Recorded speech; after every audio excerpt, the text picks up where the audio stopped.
chung van dur ruaye si are nga thim ri ri ai inui ri le sak ne mo yang tham ral ta e kanau tuat lain chim lo ram nin ui min kal sang ma luai ana e mai tùy luang ki re lâu yang in mo liam za ki rel tak le parang fulla lim ten ilen lain si apai in mo i ong tak mai kanau duat lai din ipam mai lua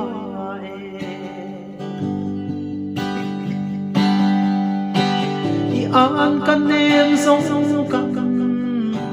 thin lai a cham reng ro i sil fen le lim tha thi rin na vang kan tra đồ nên thiên lai re đắm thấy một lần in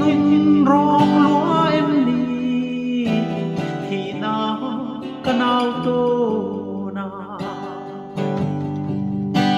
tùy luang ki re lâu yang in mo liam sa irel tak le parang fulla lim ten ilen lain khi apai in mo iong tak mai le kanau duat lai din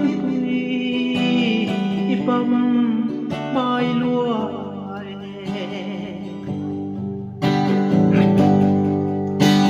itun le zua una ilen rual zong te hia ana kan ti kan thal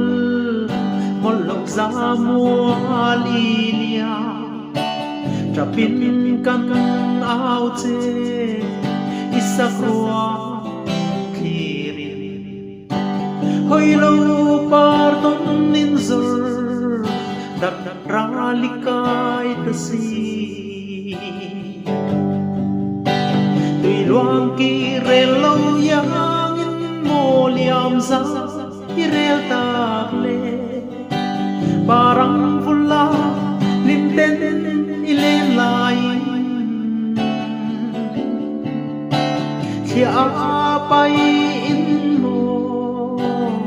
i ong tak mai le kanau duat lai din hui ipam mai lua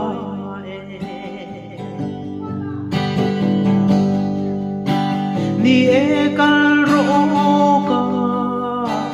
nào đang rualin ni si leinun rong kal sanin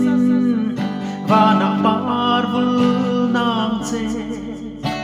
suana om to lo na i swakia thaphan mang an lung ngày re ri tua le to lo tùy luang ki re lâu yang in mo liam sa i rel tak le parang fulla lim ten